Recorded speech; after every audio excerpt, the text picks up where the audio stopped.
Student, today we will see the next lecture of abdominal series, that is inguinal canal. Inguinal canal is the musculo-aponeurotic tunnel in the lower part of anterior abdominal wall. This is the inguinal canal. It is 4 cm in length, extending from deep inguinal ring to superficial inguinal ring. It is directed downwards, forwards and medially, and lying parallel to and above the medial half of the inguinal ligament. So this is the inguinal canal extending from deep inguinal ring to superficial inguinal ring. It is also called oblique intermuscular passage because of its nature. This inguinal canal in female it is narrower as compared to male, and in child it is directed straight forward due to underdevelopment of anterior abdominal wall muscles. Now inguinal canal is having outlet and inlet. Now we will see it. Inlet is formed by, or the lateral opening is called the deep inguinal ring. This is the oval gap in the fascia transversalis, lying 1.25 cm above the mid-inguinal point. Mid-inguinal point is the point lying in the middle between anterior superior iliac spine and the pubic symphysis. This deep inguinal ring is related medially to inferior epigastric artery. This inferior epigastric artery is the acting as a guide to find the deep inguinal ring during surgeries. This deep inguinal ring also medially related to interfoveolar ligament. Outlet of the inguinal canal or the medial opening of the inguinal canal is the superficial inguinal ring.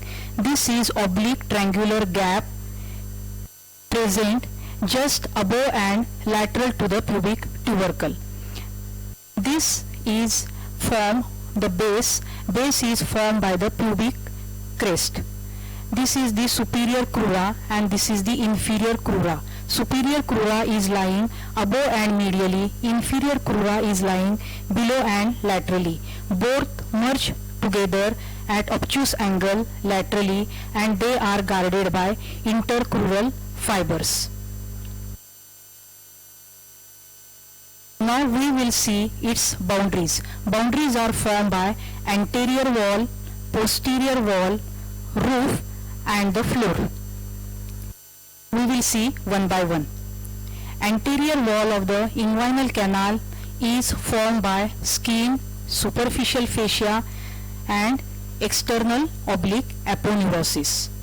In lateral 1/3 part, anterior wall is formed by internal oblique muscle fleshy fibers. So anterior wall is formed by skin, superficial fascia, external oblique aponeurosis, and in lateral 1/3 part fleshy fibers of internal oblique.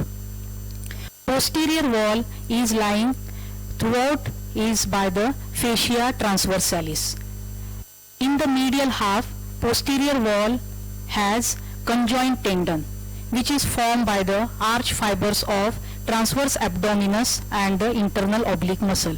Medial 1/4 part, posterior wall has reflected part of the inguinal ligament. So posterior wall is formed by fascia transversalis.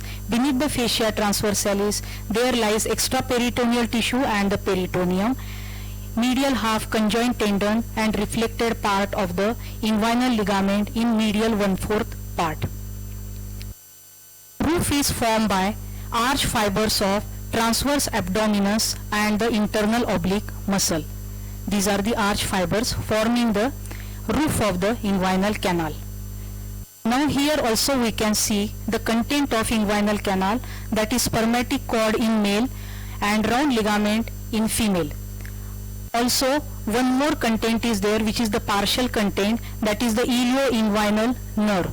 As it is called partial content means it pierces the internal oblique muscle 2.5 cm below and medial to anterior superior iliac spine and enters into the inguinal canal, and it passes out through the superficial inguinal ring. Also we can see here the position of the femoral canal. See, the femoral canal is the medial most compartment of femoral sheath and it lies below and lateral to the pubic tubercle. Now again in this figure we can see the anterior wall is formed by external oblique aponeurosis throughout, lateral 1/3 part internal oblique muscle, posterior wall is formed by fascia transversalis throughout, conjoint tendon in the medial half, reflected part of inguinal ligament in medial 1/4 part. This is the inguinal ligament canal and this is the deep inguinal ring. This is superficial inguinal ring. Again we can see here this is the inguinal canal. Its lateral wall is formed by external oblique aponeurosis, internal oblique muscle in lateral 1/3 part, posteriorly fascia transversalis, conjoint tendon in the medial half, reflected part of inguinal ligament in the medial 1/4 part. Here we can see the roof. This is the inguinal canal. This is spermatic cord. In the roof we can see the arch fibers of internal oblique and the transverse abdominis muscle. Floor is not we covered till now. This is the floor is formed by grooved upper surface of the inguinal ligament. Also in the medial part there is a lacunar ligament forming the floor. Again see in this figure, this is the inguinal canal containing the spermatic cord.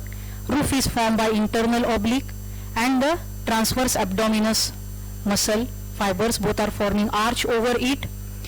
This is the fascia transversalis which is forming the posterior wall. This is the external oblique aponeurosis forming the anterior wall. This is the floor formed by the grooved upper surface of the inguinal ligament.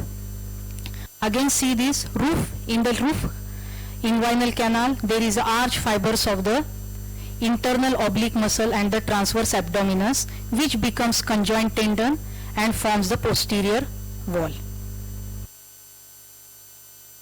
Now we will see the defensive mechanism of the inguinal canal. We will take that figure again. Defensive mechanism of the inguinal canal is by many mechanisms. First is the flap wall mechanism. As we see, deep inguinal ring and the superficial inguinal ring not lying opposite each other. Because of that, when there is an increase in intra-abdominal pressure, anterior wall gets approximated to the posterior wall. Anterior wall gets approximated with the posterior wall to close the inguinal canal during the increased intra-abdominal pressure.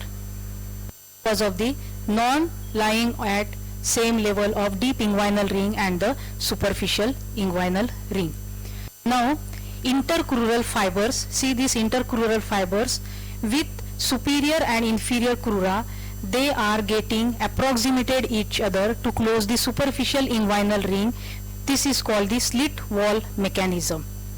Here the arch fibers of the internal oblique and transverse abdominis, they are forming anterior wall, they are forming roof, and it in the as a conjoint tendon forming the posterior wall also. Because of this there is a shutter mechanism, that means roof is getting approximated to the floor and closure of the inguinal canal because of the arch fibers of the internal oblique muscle. Also deep inguinal ring is guarded anteriorly by the internal oblique muscle and posteriorly superficial inguinal ring is guarded by conjoint tendon. These two muscles features, they are causing the guarding of superficial and deep inguinal ring to prevent the any herniation and act as a protective mechanism for the inguinal canal. Also whenever there is increase in abdominal pressure due to contraction of the abdominal muscles, this inguinal canal gets pulled up and get more narrower. Another mechanism is there, that is the cremastric plug. Here what will happen, loops of the cremaster muscle, there is a plug, and this plug is getting pulled up and get more narrower. Another mechanism is there, that is the cremastric plug. Here what will happen, loops of the cremaster muscle, there is a plug, and this plug is getting pulled up and get more narrower. Another mechanism is there, that is the cremaster muscle, there is a Contraction of this causes the pull of the spermatic cord, and testis gets lodged over here at the superficial inguinal ring to close the inguinal canal. These are all defensive mechanism of the inguinal canal. Here also we can see anterior wall approximated with the posterior wall in the one of the defensive mechanism. Now, till now we covered the introductory part of the inguinal canal and the defensive mechanism with the boundaries of the inguinal canal. In the next lecture we will take applied aspect of the inguinal canal.